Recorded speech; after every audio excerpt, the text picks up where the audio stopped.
Police's spokesperson. Kituma is okay. You're most welcome. Good morning, Chair. First you give me Kituma is okay. Where did the other one go? The one who used to tell us a lot of Enanga.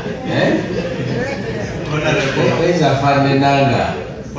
Honorable, the Inspector General of Police in his wisdom gave you more other assignments. Higher assignments. And now you're the one in that seat. Oh. We thought it was Enanga who was doing it. But it's okay, it was okay. Why is the microphone moving that side?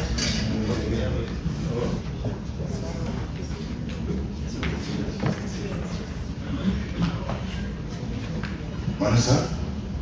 I'm Commissioner of Police Ezra Kyagulanyi, Deputy Director ICT. Thank you. You're most welcome, my friend. Director ICT. Good morning, Chair and honorable members. Swale Sente is my name, Assistant Commissioner Internal Audit, Uganda Police Force. Internal audit, I need you near here. Don't sit very far. Near the accounting officer. Where is the accountant? The accountant is here. Eh? Now you auditor, come near. Please provide the internal auditor some space there. Just extend a little bit so that he comes near here. Morning, Chair. Honorable members, I'm Assistant Commissioner of Police, Francis Jomustra. I'm the Commander of Stock Safety. Thank you. You're most welcome. And what? Stock Safety. Akawangamudde. Ah, okay.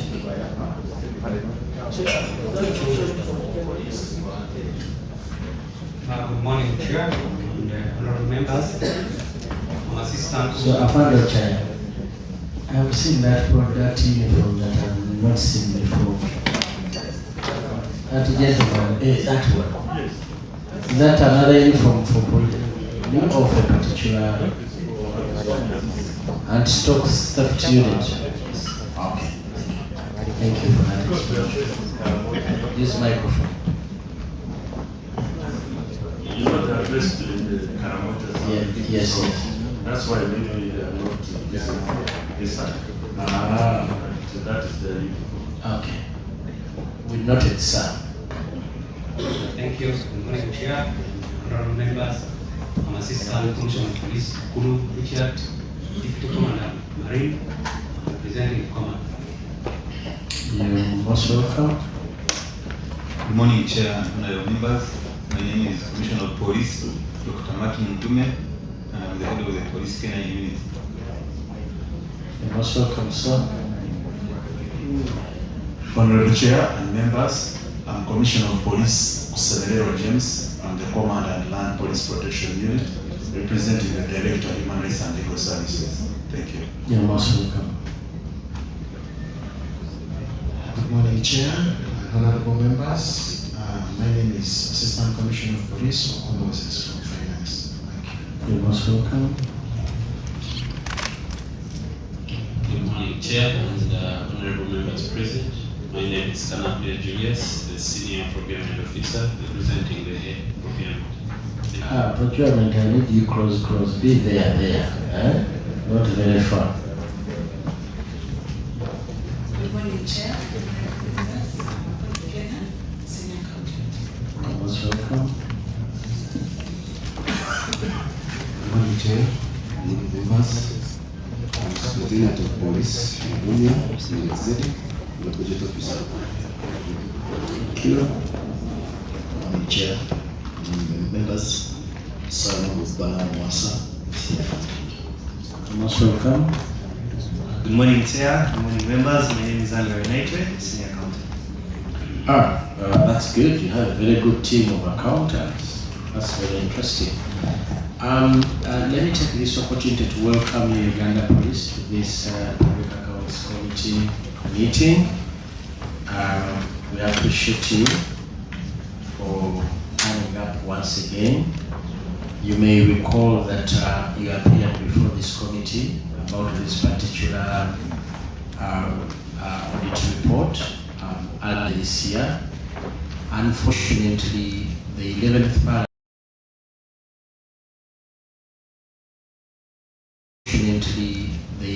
Parliament closed.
On this is a whole new team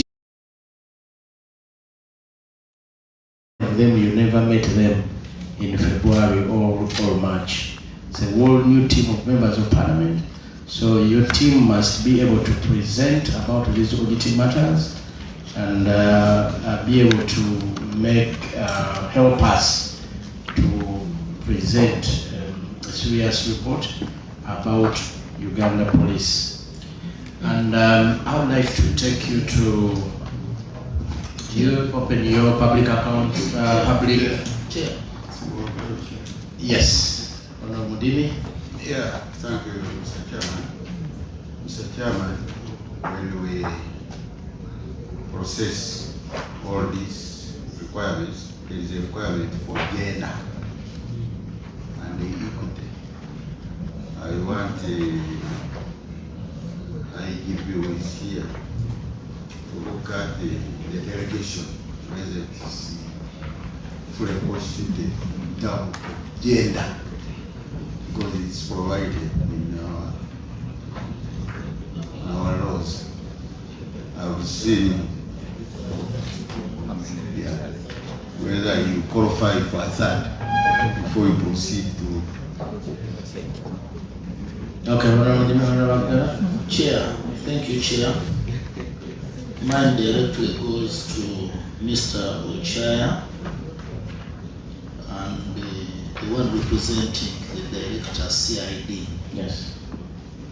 Chair, this is the only opportunity in Parliament since the commencement of this term I have got to interface with Mr. Ochaya and the Director of CID. At least to tell us how far the investigations have gone in respect of the 7 people who were murdered in Utambara. At least we need to know whether there are any kind of investigations are ongoing, when are those people going to be aligned in court, who gunned down those 7 people. Thank you. Yeah, you have something? Yes, I beg your indulgence, Madam Chair. Yes. The Land Council. Chair. Not going to go there. He asked his question, they will answer. Yes, but isn't it in the court, Chair? No. Welcome. Betty. Thank you so much, Chair. Chair, in appreciation for the matter of gender that has been raised by my colleague, they also brief us on the matter of detaining female and male colleagues in several cells they are, as Uganda is aware that many of their cells have women and men, and they are keeping them longer than the accepted time. I beg your pardon, Betty.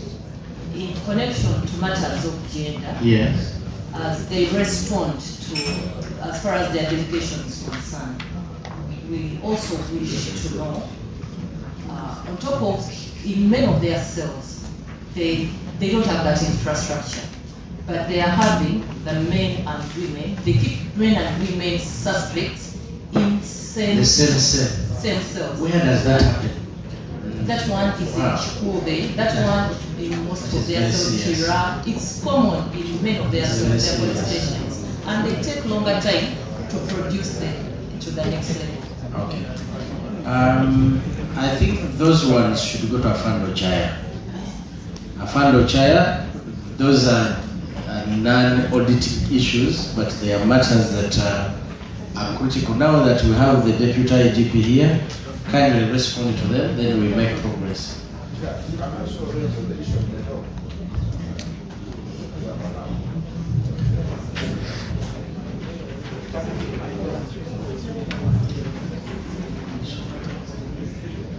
Afando Chair, I have about 5 minutes for you to respond to those issues.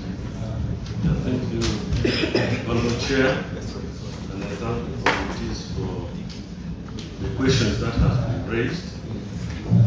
I'll start with the last one, the issue of detention of females and males in the same cells.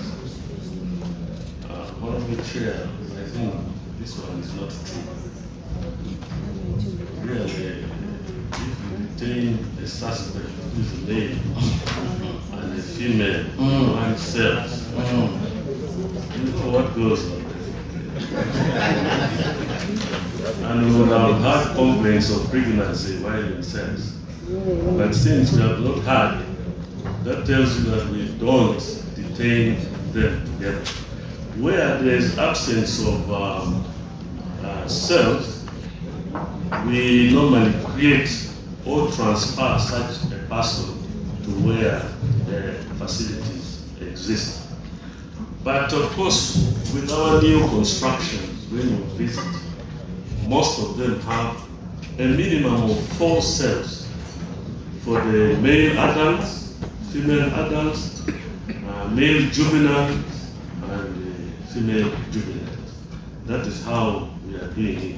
So with time, I believe, because most of this also is because of the colonial setup of our old structures, where we used to have only 2 cells for males and females. But now what we are doing is to build a human rights perspective into consideration. Then on the issue of gender and equity, I think when you heard of the introductions, some of these officers are delegated by their bosses, who also happen to be females. So I don't see any problem with gender and equity.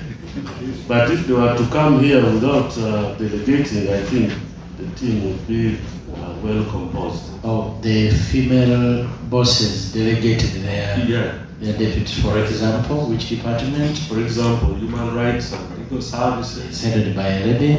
Yes. Welfare and production. Welfare and production? Yes. So you can see.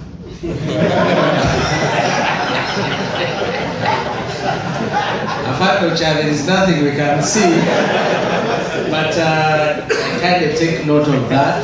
It's a very serious matter for Uganda. If the balancing is not very good, you sort it out going forward. Honorable Betty asked about the delays. Why do you arrest people before you do investigations? We were with Uganda prisons here. They told us an amazing story, that the capacity they have is for 30,000 inmates, but they have 59 inmates on remand. On remand, it means the investigations are still ongoing, and you have failed to produce them to appear to court. Now, this has put a lot of pressure on Uganda prisons, and it's a mess to them, and they are failing to handle, to manage because of what is going on your side. The law presumes some people innocent until they are proven guilty. The law requires that investigations are done before you arrest, but Uganda police seems has a high appetite for arresting the people of Uganda even when there is no proven case. Yeah, thank you, Chair. Honorable Chair, I will state that it's not true that Uganda police has a high appetite to arrest Ugandans. Chair, when you look at the chain of justice, it starts with police, it goes to DPP, judiciary, then prisons. Now, when we arrest people and we compile our evidence, it's the directorate of DPP that sanctions. Once a file is sanctioned, it means it has a prima facie case. And that's how it goes through the judiciary, it ends up in prisons. Where there is no evidence, there is no way the person goes to court because the DPP will not have sanctioned that file. So the congestion in prisons should be understood that one, a crime can happen of murder, but the murder may not have been done by one person.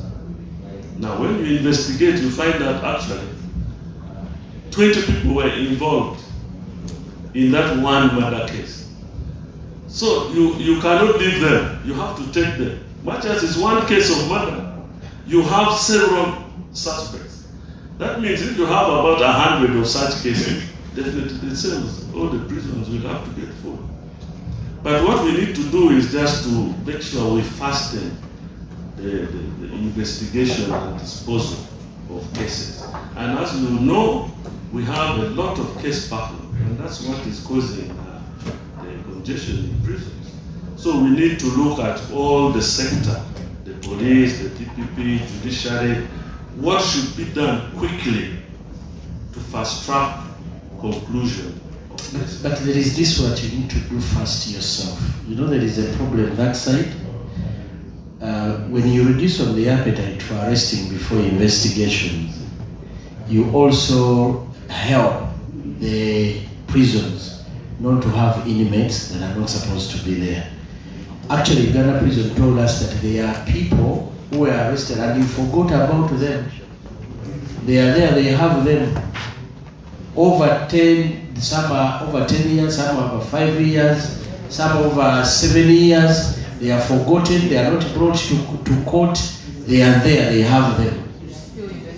Still investigating. So my issue is, can you reduce on the appetite of arresting people in cases you have given a case of murder, that could be understood. But how about the political prisoners that you put in prison for political reasons 7 years ago? And up to now, they are not followed up, matters not investigated, and they are there.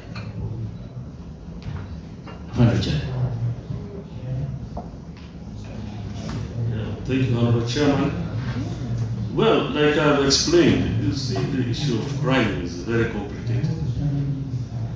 Because sometimes you say we should not arrest, but if we don't, the person can be killed. Sometimes even people run to us for safety, especially the criminals, because they know when they come to us, we shall save them. So these ones we must process them. So it's complicated, but we shall try to ensure that those cases that don't cause terror in society, we see how to handle, like you are saying. But also, we should also note that police, you know very well we are implementing the sub-county policing model, but the speed at which we are moving is not the speed DPP is moving, it's not the speed judiciary is moving. So sometimes where we are, these elements are missing. And sometimes it delays, because even when you have already completed investigation, if the DPP is not in that district, you have to wait. If the judiciary is not in the district, you have to wait. So these are some of the things that sometimes delays. Honourable members, tomorrow we are with the ODPP, and I found out I has accused them for failing the process. Yes, Honourable Masawa. So members, don't forget that when we are with the ODPP to put it across, if I forget. Thank you very much. This is a follow-up. Yes, Honourable Masawa. Thank you, Chair. And once again, I'm Karim Masawa, the MP representing Industrial Division of the City. It's more of a follow-up on what the question you addressed. There is something interesting that I've been observing, we've all been observing for a while. People disappear, police goes on record that they do not have these people and they do not know where these people are. Then few days later or weeks later, we see them magically appearing on police stations, like the recent case of Akawangamudde, and then they are taken to court. Do you, as police, take in interest in where these people have been before they go to yourselves? Who has brought them or who has dumped them? Or do they come by themselves to your police stations and then you take them to the courts of law? I would like to know whether you do a follow-up on where they were, because we've had cases of torture, cases of missing persons, and some are still missing. Do you follow up on where these people were before them appearing or before you taking them to the courts of law? Honourable members, this has taken much of my time, but you're going to answer Honourable Masawa. You have a problem with it? The question was not answered? Yes, Chair, I did not hear the answer. What was the question? Repeat it for him so that he answers. Chair, and I don't want to appear to be disobedient because you already delegated me somewhere. About the 7 people, how far is that investigation? 7 people. Begin with the 7 people. Then he has remembered. Yes. He has remembered. Frederick, I want to close this session so that we go into matters audit. Afande, the 7 people, Thank you very much, Chair. Chair, I want to thank the police and the government in general for the sub-county policing model. The intention is to support and minimize criminality at lower levels. But what I want to find out from you, how many sub-counties in this country have police stations in those sub-county quarters? And if any, how many policemen? Thank you. Chair, quickly, we dive into matters audit. And you feel free to ask any of these people that you came with for some things that you really think you need support. Thank you, Chair. On the 7 in Utambala, I think it's very clear that the matter is being investigated. So the honourable members should not get worried. You know, investigation is not a one-day thing. So we shall come up with the details, and when we are ready, definitely the member will get to know. On the follow-up of these cases, police was quick to arrest those who call themselves victims, but then still taking a lot of time to arrest those that murdered them. Well, you see, investigation is like, you have to see. If you are a farmer and you are harvested millet, there's winnowing where you remove the chaff, and eventually you get the real clean millet for consumption. So, with investigation, you know, pointers are there, you pick, eventually. So pass a message to the people of Tambala who lost, their cameras here, pass a message to them to get confidence that police is really handling the case of losing their loved ones. Police is handling, we're investigating the matter, and when we conclude, they will get to know what our findings are. Chair, we have 2,190 sub-counties and town councils. Currently, we are only in 1,231 sub-counties and town councils. So you can see we are almost at 58 or something, 56%. And yet we need to cover the entire sub-county and town councils. It's a good, yes, I thank the honourable member for appreciating. It's a good model, and we believe once we are in all the sub-counties, then fighting this crime, agricultural crime, and so on will be very, very easy. So we also appeal to you, honourable members of parliament, that you need to support us, because this also goes with the resources. We were given the other time 50 billion shillings, and we have been able to construct 200 sub-counties, police stations. So we believe if we can be funded, definitely within a short time we will be able to cover the entire country. Okay. Thank you, Chair. The issue of Honorable Karim Masaba. You always deny that we do not have these suspects. Then within a minute or after some time, these people appear at police station and he has given a case of Honorable Mwanga Chivuli. Yeah, we are also of his opinion that miraculously they appear. They appear, we try to make a follow-up, because sometimes, like you said, some are tortured, some are whatever. The person may not even talk because he has been tortured maybe. So you first need for him to recover and then you interrogate.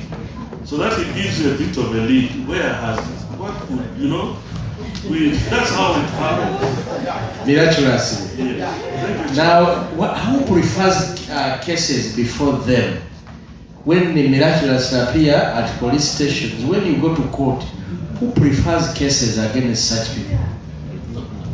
Is it police? Is it? As I've already told you, for us we propose, then the DPP confirms. So somebody has been missing for 17 days, miraculously appears at Natete police station. Instead of letting him to go home, now you propose cases. It has been a miraculous, this person has miraculously appeared. Now instead of letting him go home or take him to his home, you prefer cases against that person in courts of law. Well, you know, sometimes it's very difficult to explain here. It's understandable, fund, it's very difficult to explain. Let me move to the accounting officer. Accounting officer, did you move with your Public Finance Management Act? Afando Jai, we understand these things also, yeah? But they are very difficult to explain. Accounting officer, you have your Public Finance Management Act? Okay, 43. Read for me 43.5.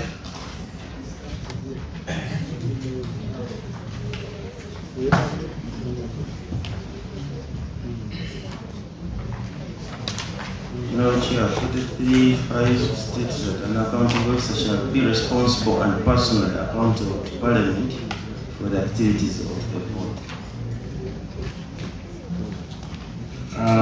You have had, so this entire team you brought here, you brought them to support you.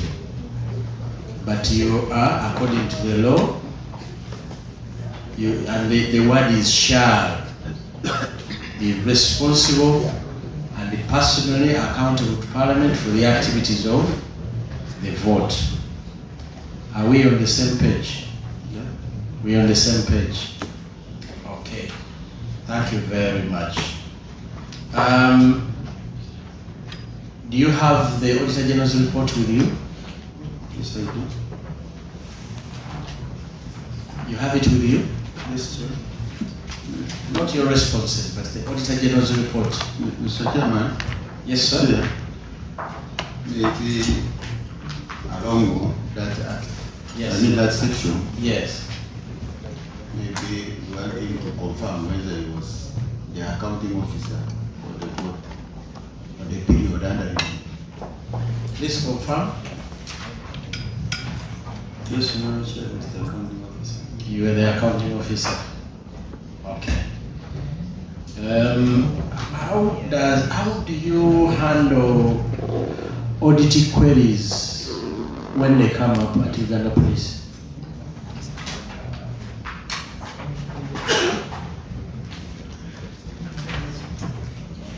Chair, there is always an entry meeting by the auditors, and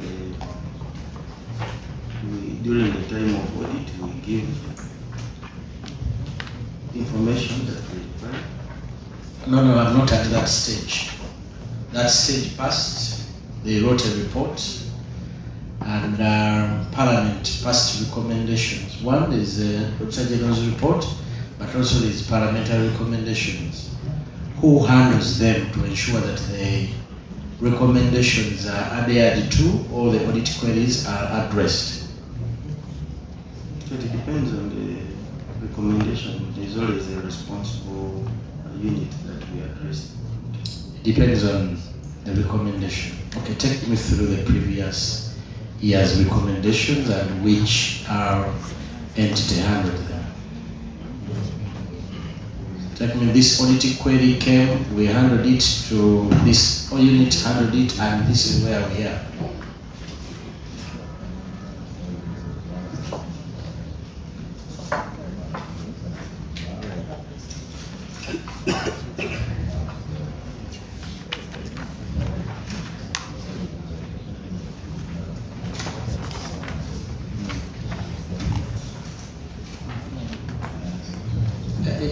Are you going to find that best answer in those books you're opening? I want to refer to the specific recommendations. Mr. Chair, I think of the previous year to guide go to Treasury Memorandum. Honorable Mudi, please allow me to chair this meeting. Thank you very much.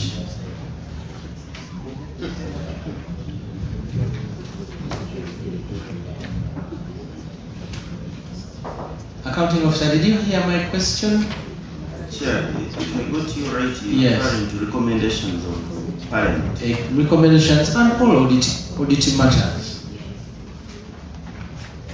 And there is a section in the responses that I want to specifically refer to. Okay. Please refer to that section.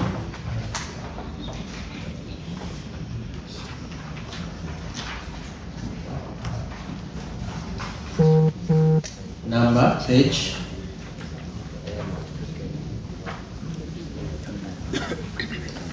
Responses book, honorable members, you have responses book. You have the responses book, he has taken to the responses. Page.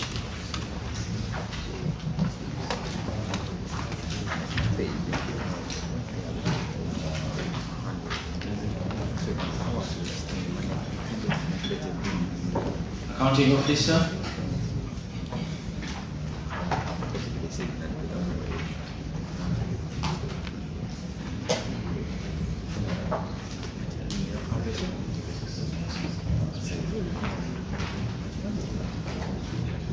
Page 51. Members, we are on page 51. There is a summary there, Honorable Chair, on page 51 of the audit findings from other auditing agents and specifically the Treasury Memoranda. There is a table that explains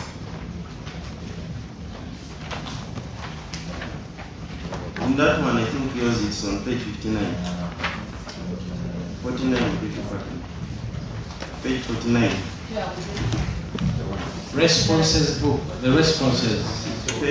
Page 49. There is a table. For instance, here the 11 recommendations. The table is on page 40. 49. Yes. And the answer is? We implemented 43, partially implemented the 6, and then 2 are not yet. I don't want these numbers. I want you to take me through that the audit query that came is this one, and this is how we implemented it. I saw the numbers, and I thought, as the accounting officer, you're going to tell me that the 11 are these, and this is how we performed on them. So I didn't prepare for that because I thought this is a captured list from the side. I mean, this is you, this is yours. These members don't know what the 11 is. Now, who knows the 11? We can look for the 11 and give you a specific response because I can't really have them off the table. Now, going forward, it is very, very paramount. There is a big outcry there.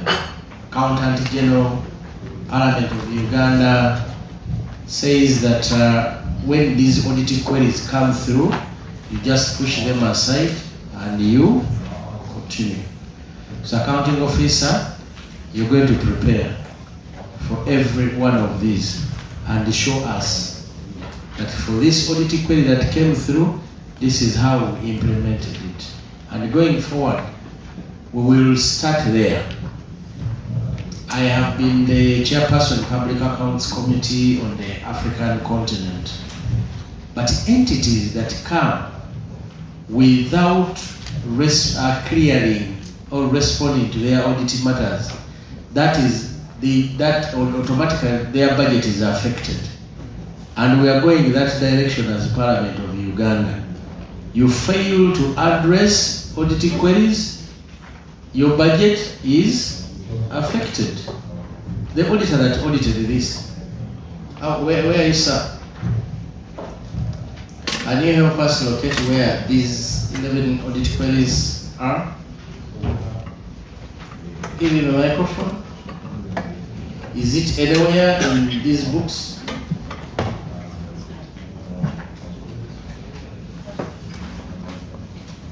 Use the microphone.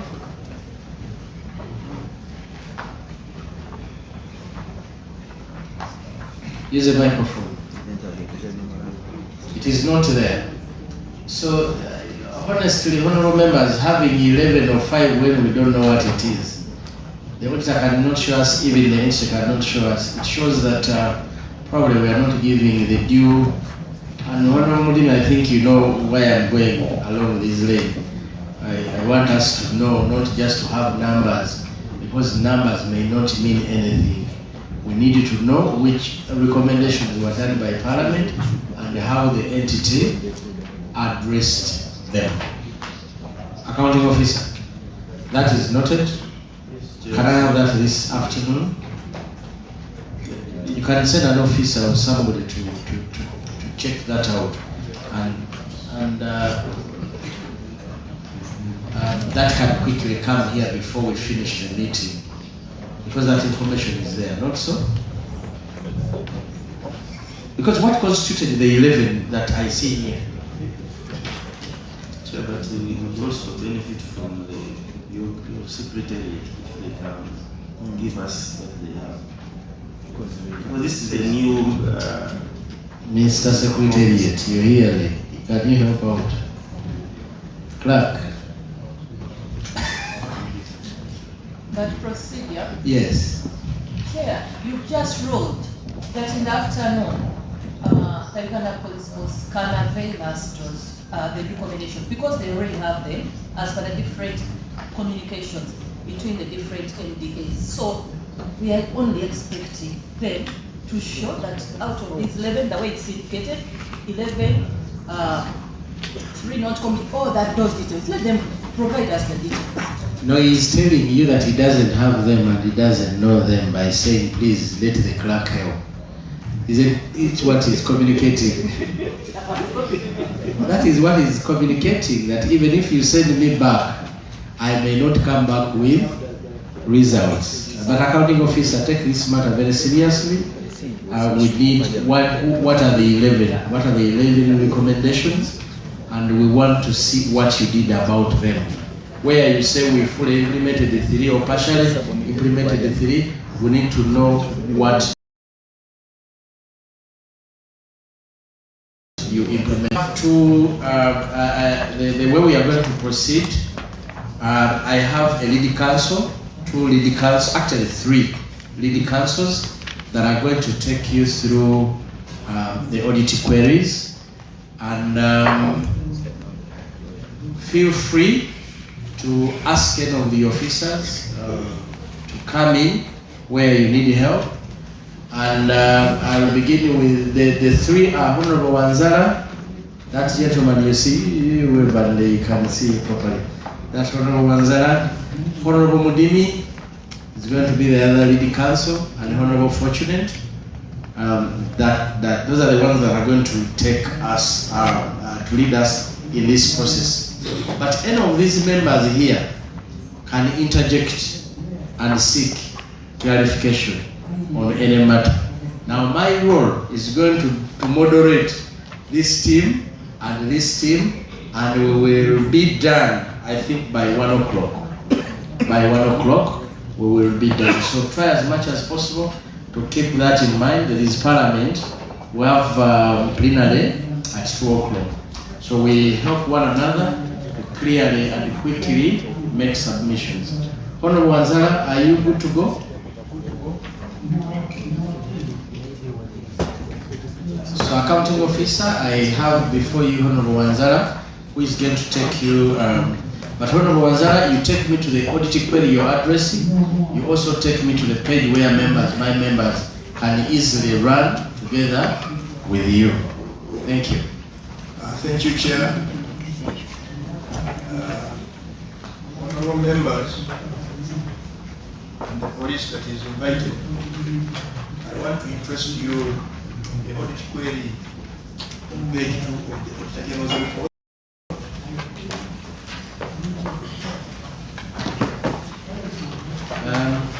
Confirm that you have Auditor General's report, especially the accounting officer, the accountant, and the auditor. Do you have the Auditor General's report? I'm seeing you opening the responses. I'm seeing you opening the responses. So, page 2 of 1.2. The report and the response. Okay, you will see that sometimes you get audit query. 1.2. 1.2 on page 2, Auditor General's report. Page 2, Auditor General's report.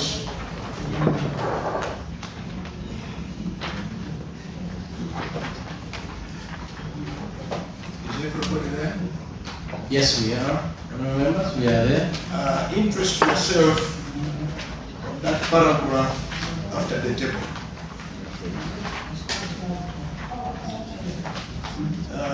It's a clear indication that the appropriation made in relation to the approved is stated there. But in order the financial, so you have the financial, because I see the book is too small. Financial. In the financials, link it to page 18. Honorable members, speak the financial, page 18.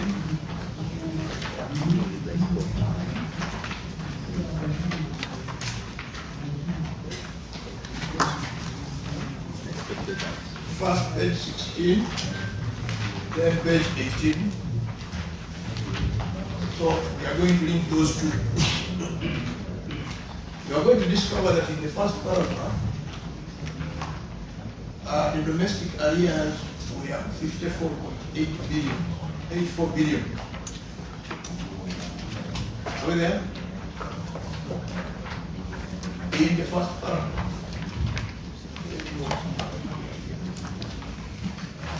In that paragraph, after the table 152. Accounting officer in there. confirm that you're on that page using the microphone. Yes, Chair, I'm on the page. The outstanding areas are 54.84 billion. And this exceeds the available amount. But in order to reach that figure, we need to know where these tables are coming from. So you look at page 16. Page 16, you are seeing page 18.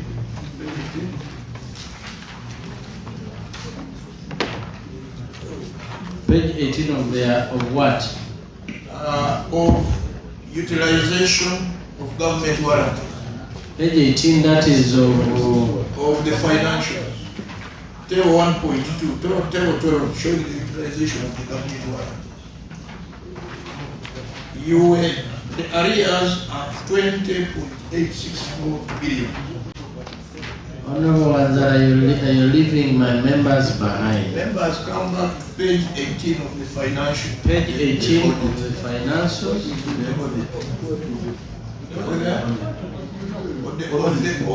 Audit. Auditor General's report. Yes. Financial. Page 18. That is Auditor General's report. Yes. The financials, the accounts, eh? So we call the other ones accounts, you call this one Auditor General's report. So that we can be able to follow it. So we are on page 18 of the Auditor General's report, not financials. Auditor General's report first. And table 12. And you go to the column of arrears.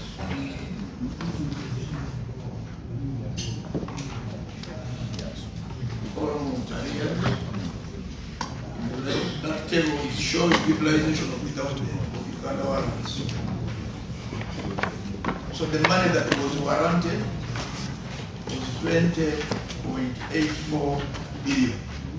That's it. Confirmed. Yes.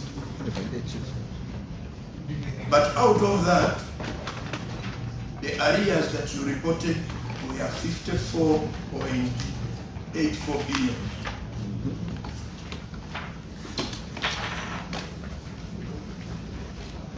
Yes, Honorable Wanzara, you have seen that he spent. Confirm. Chair, maybe when I'm answering now, after getting the point, the question, I'll explain. Kindly, is the leading counsel. When he asks you to confirm, you confirm. Chair, that's not true. The auditor is saying the entity cleared prior domestic arrears of 54. Not that we reported that. There's a difference. Honorable Wanzara? The arrears that we are paid were 54.847 billion as reflected on page 14 of the financials. The accounts. You know, I told the documents are two. There is accounts and Auditor General's report. That was paid is 54.84 billion. On page 14 of the financial. Confirmed? Yes. And he said so that they spent 54. Are we yes? Yes. Confirmed. Now, when we go to page 43 of the financials, are we there? What is financial? The same lot of the. But Honorable Wanzara, the documents are two we are dealing with. We have accounts and Auditor General's report. So when you tell him financials, you make him get lost. Okay. Go to the accounts. Exactly, help him so that he can move with you. And even the members. Same document. Page 43.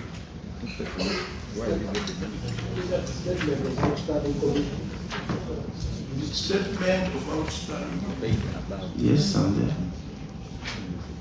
The domestic areas, if you go to column 3, for the prior year was 54, reflected there.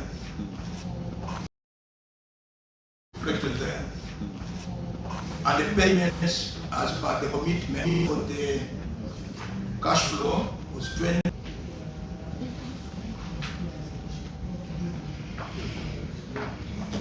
I showed you the other side that 20.84 was committed. It was the spent money in the other page.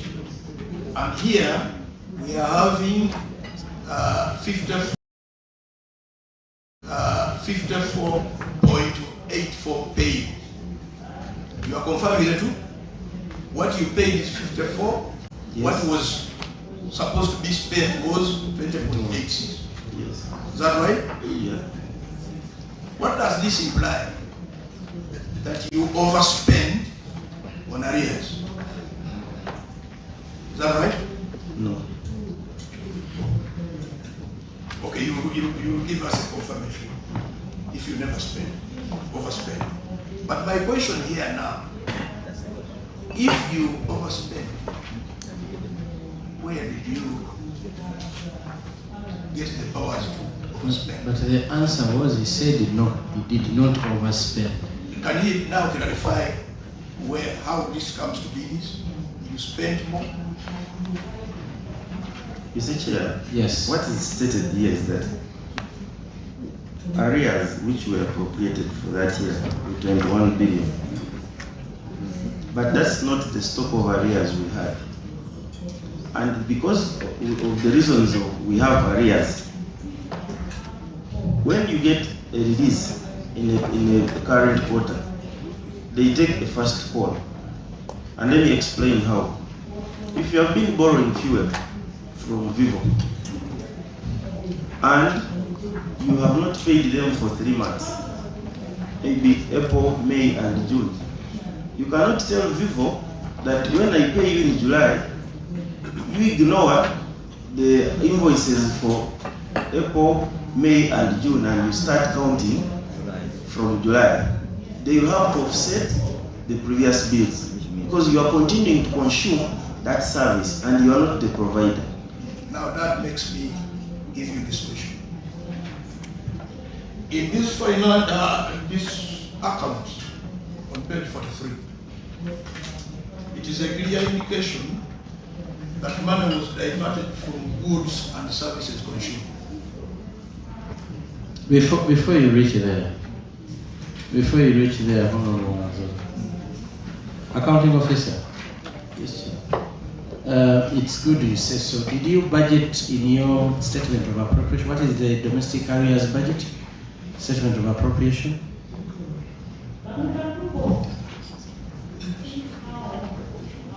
How much was it? Chair, if I understand you, what was provided in the budget? No, what you budgeted. How much did you budget for domestic areas?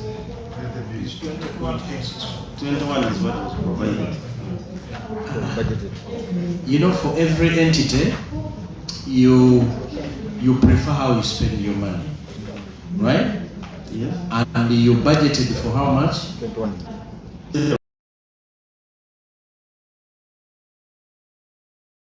And I'm going to explain how much did the Parliament appropriate for arrears. Yeah, that's for arrears. 21.1. Parliament appropriated 21.1. How much did you pay? No, it was Parliament. It's 21. Take me to the page where it says 21. Which page? 16. Page 16. Go to domestic areas. 21. Revised budget is 21.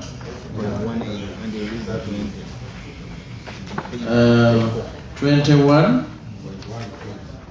Actual performance is 20. Then how does the 54 come into? Now, Chair, it is 21 was appropriated. Yes. But out of that, the what was released is 20.8. released by Minister of Finance. Yes, yes. However, the audit has noted that we spent 54.8 on arrears, and I've explained the scenario because this is the same service that you are consuming in a current year. And the question is simple. What process do you go through to spend what has not been appropriated? Chair, you see, in real terms, there would be a line. You draw a line if you were consuming, for example, other goods which are a one-off. I agreed. By the way, I'm not complaining about where you picked the money yet. I'm wondering if Parliament has appropriated 21 billion. Okay?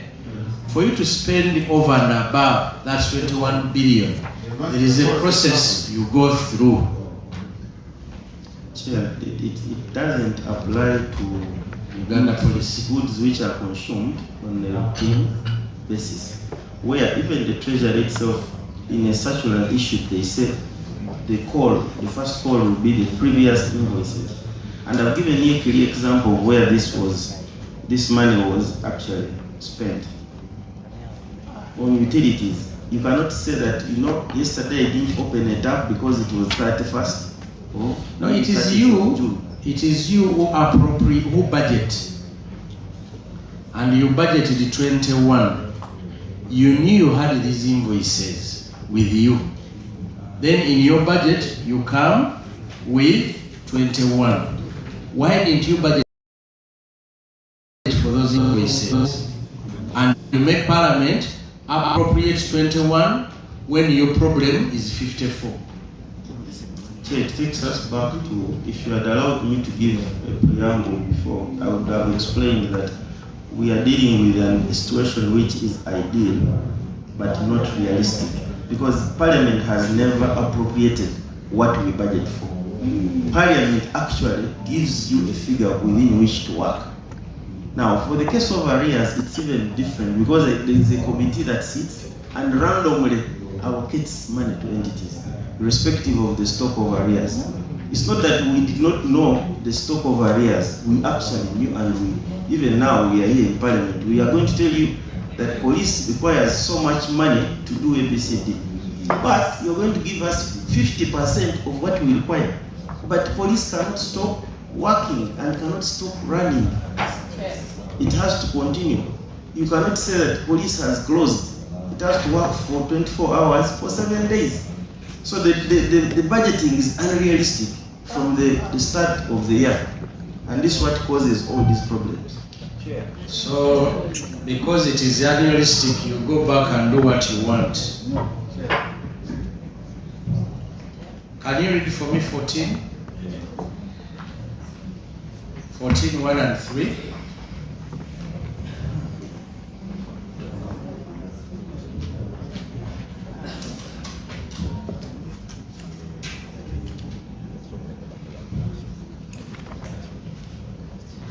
Chapter 14 doesn't have one.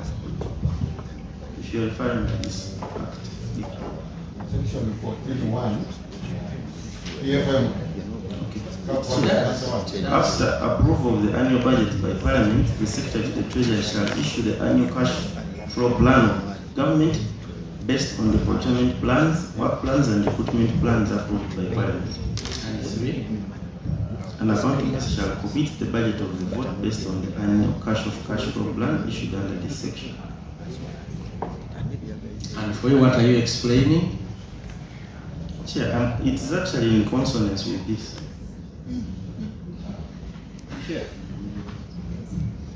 Yes, very good. Chair, thank you very much. I want to request the accounting officer to answer this query slowly, because he's rushing, he's diverting us. The query on table is about indiscipline when it comes to appropriation. The appropriation account is here to check whether you are moving according to budgeting procedures or not. There is a column for revised budget. those things you explain, if there is a need, there is provision to revise your budget upwards, either by carrying out a requirement or a reallocation or a supplementary budget. If you do one of the three, your appropriation account will be adjusted under that column of revised budget. But after you not doing one of the three, you remain with only that figure of 21 billion to spend. Yet you had the provision to revise your budget either through a requirement, through a reallocation, or through a supplementary budget. You did not do any of the three. Now, the cash flow statement now reports to you that instead of spending 21 billion, you have spent 54 billion. So the question is, you did not do one of the three. Why did you spend 54 billion? Let me give you this information, then you conclude it properly. He has been doing that over the years. And out of that disrespect to the law, I've read you the law 14(1) and 3. In the year 2021, the provision was 23.9 billion. You spent 25.52. In 23-24, you were given 16.9 billion. You spent 40. Now we are here for you. You're working in disregard of the law because it is the police. Kindly go ahead. So, Chair, the accounting officer telling you we have many things that can come in. Yes, but there's a provision to revise your budget. You skipped all that. Instead of spending 21, you ended up spending 54. The cash flow statement is the one telling us. So we are asking you, accounting officer, why are you dodging these procedures that are already described by the law?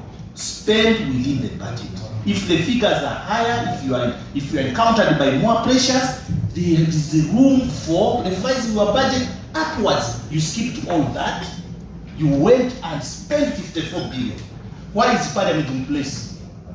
We are here for a purpose. So who gave you that permission to spend another 33 billion within the framework of the law? Yeah, first of all, you realize the items on which we are spending are the same. So environment does not apply if you're spending money on the same item of the budget. For example, I gave you an example of fuel, water, and the rest. I don't care which items you're spending on, but the law has told you how to do what you want to do. You're supposed to spend